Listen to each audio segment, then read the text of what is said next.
ইসকনের চিন্ময় কৃষ্ণ মহাপ্রভুর জামিনের ব্যাপারে তুই মিম্বরে বসিয়া কৌশলে কথা বলবি।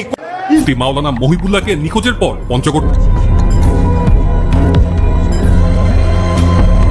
এই সংগঠনের টঙ্গীতে ইমামকে গুম করা হলো। যে ইসকন একটি হিন্দু ধর্মীয় দীর্ঘদিন পর্যন্ত উগ্র হিন্দুবাদী সংগঠন ইসকন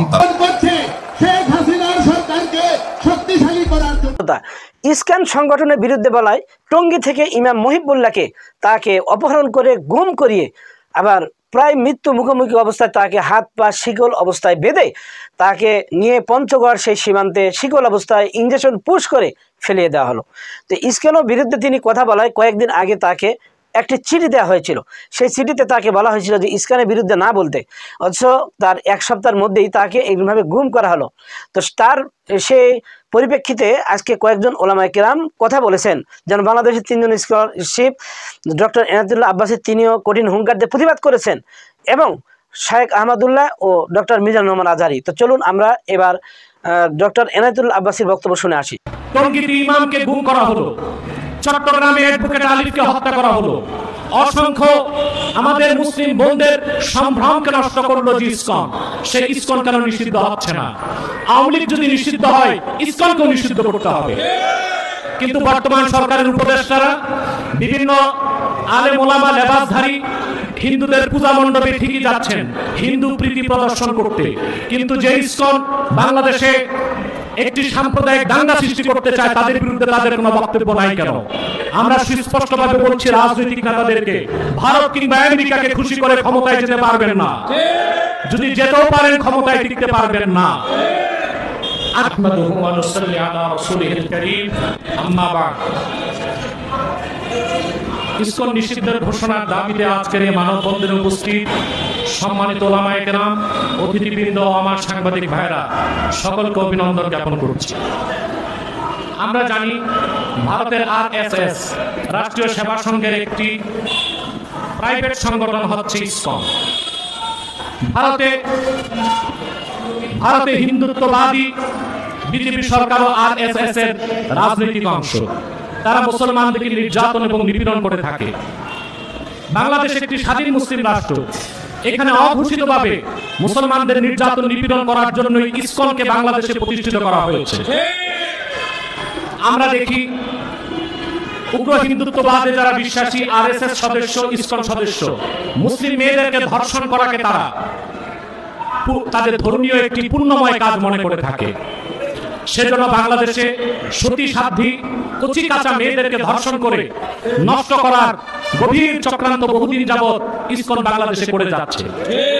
বিগত ফেসিবাদের আমলে এই ইসকনের বিভিন্ন সদস্য প্রশাসনের বিভিন্ন পর্যায়ে বসেছিল।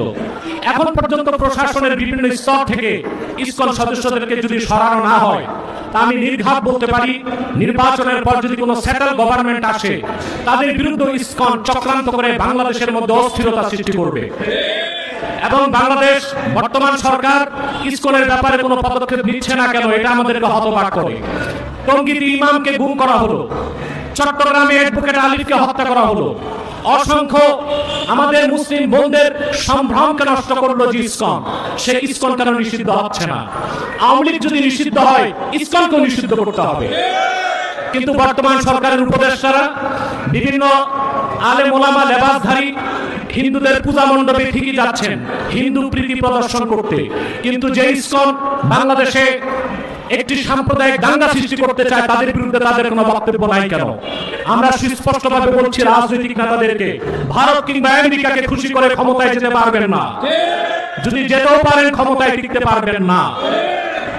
আমি আরেকটি কথা বলবো, বর্তমান সরকারকে, বাংলাদেশের বিভিন্ন জায়গায় যে পরিকল্পিত আগুন কাণ্ড ঘটছে এখানেও ইসকনের হাত থাকতে পারে।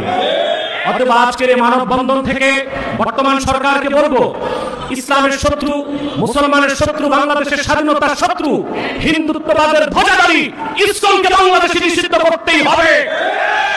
যদি তা করার জন্য রাজপথে নামতে হয়, আলেম ওলামা পীর মাশায়েখের নেতৃত্বে বাংলাদেশের মুসলমান রাজপথে নামতে বাধ্য হবে। যেখানে সেনা অফিসারদেরকে আইনের আওতায় আনা যায়, যেখানে একটি রাজনৈতিক দলকে নিষিদ্ধ করা যায়, সেখানে ইসকনকে কেন নিষিদ্ধ করা যাবে না? কার্যক্রম বন্ধ ঘোষণা করতে হবে, নতুবা এদেশের মুসলমান আইনকে হাতে তুলে নিতে বাধ্য হবে। আল্লাহ আমাদেরকে। তো সুপ্রিয় দর্শক শ্রোতা, এবার আমরা শেখ আহমদুল্লাহর বক্তব্য শুনে আসি। দীর্ঘদিন পর্যন্ত উগ্র হিন্দুবাদী সংগঠন ইসকন তারা সন্ত্রাসী কর্মকাণ্ড করে আসছে। আপনি পার্শ্ববর্তী দেশ ভারতে মুসলমানরা যেখানে সংখ্যালঘু, সেখানে এই ধরনের কথা চিন্তা করা যায় যে একজন ইমাম নিজ ধর্মের মানুষদেরকে সতর্ক করেছে, তথাকথিত প্রেমের ফাঁদ থেকে মুসলিম মেয়েদেরকে বাঁচাবার জন্য সতর্ক করেছে, এইটুকু কাজ করার কারণে তাকে হুমকি দিয়ে শেষ পর্যন্ত তাকে উঠায় নিয়ে যাওয়া এবং সেগুলো বাধাবস্থায় পাওয়া যাওয়া।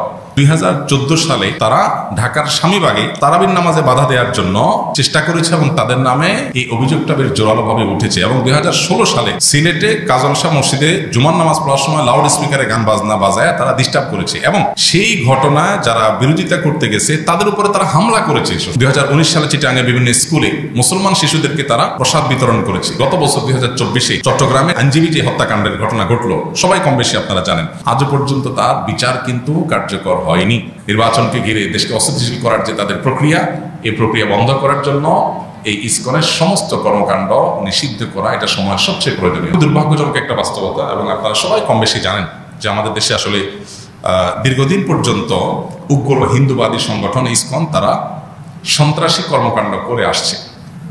আমরা মনে করি তাদের যে আমলনামা আমাদের সামনে আছে, ইতিপূর্বের যে আমলনামা আছে, যেমন 2014 সালে তারা ঢাকার স্বামীবাগে তারাবির নামাজে বাধা দেওয়ার জন্য চেষ্টা করেছে এবং তাদের নামে এই অভিযোগটা বেশ জোরালোভাবে উঠেছে। এবং 2016 সালে সিলেটে কাজল শাহ মসজিদে জুমার নামাজ পড়ার সময় লাউড স্পিকারে গান বাজনা বাজায় তারা ডিস্টার্ব করেছে এবং সেই ঘটনায় যারা বিরোধিতা করতে গেছে তাদের উপরে তারা হামলা করেছে সশস্ত্র।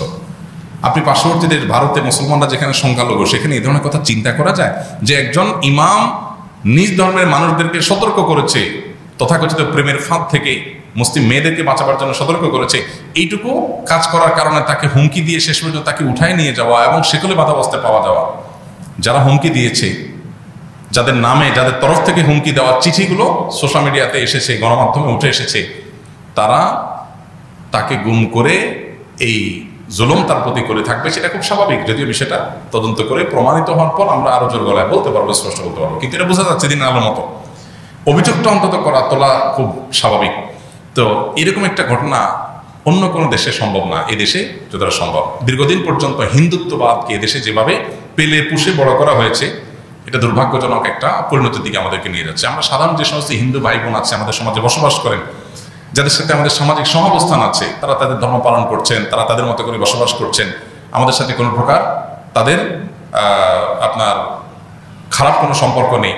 তাদের সাথে একজন মুসলমান হিসাবে আমাদের সামাজিক অবস্থানের ক্ষেত্রে কোনো প্রকার ত্রুটি থাকা উচিত না, ইসলাম আমাদেরকে সেটাই বলে। অতএব সেটা আপন জায়গায় ঠিক আছে। আমরা এবার ডক্টর মিজানুর রহমান আজহারীর বক্তব্য শুনে আসি। যে ইসকন একটি হিন্দু ধর্মীয় সংগঠন, দেখলাম যে চট্টগ্রামে কিছু ছোট্ট ছোট্ট কোমলমতি শিশুদেরকে ফুড ফর লাইফ একটি প্রোগ্রাম, ওদের Rathyatra, international society for Krishna consciousness হচ্ছে ওদের ইলাবোরেশন পুরো সংগঠনের। তো তারা ওই রথযাত্রার প্রসাদ খাইয়ে ছোট ছোট শিশুদেরকে দেখলাম যে হরে কৃষ্ণ হরে রাম এগুলো পড়াচ্ছে। তো এটা খুবই দুঃখজনক এবং খুবই অ্যালার্মিং আমাদের জন্য। এই ব্যাপারে অনেক ধরনের তথ্য আমরা পেয়েছি। আমরা কোথাও শুনেছি যে শুধুমাত্র হিন্দু শিক্ষার্থীদেরকে খাওয়ানো হয়েছে, এতে আমাদের কোনো আপত্তি নেই, কিন্তু আমরা ছবিতে এবং কিছু ভিডিওতে দেখেছি মুসলিম শিক্ষার্থীদের মধ্যে এই প্রসাদ বিতরণ করা হয়েছে, যেহেতু তাদের কল্পিত দেবদেবীর নাম বলে এই প্রসাদগুলোকে ডেডিকেট করা হয় এবং হরে কৃষ্ণ হরে রাম বলে খাওয়া কোনো মুসলমানের জন্য এটা বৈধ হতে পারে না, কারণ আমরা বিসমিল্লাহ বলে খাবার শুরু করি। সো এটা আমাদের আকীদা, আমাদের বিশ্বাস, আমাদের ঈমানের সাথে টোটালি কন্ট্রাডিক্ট করে।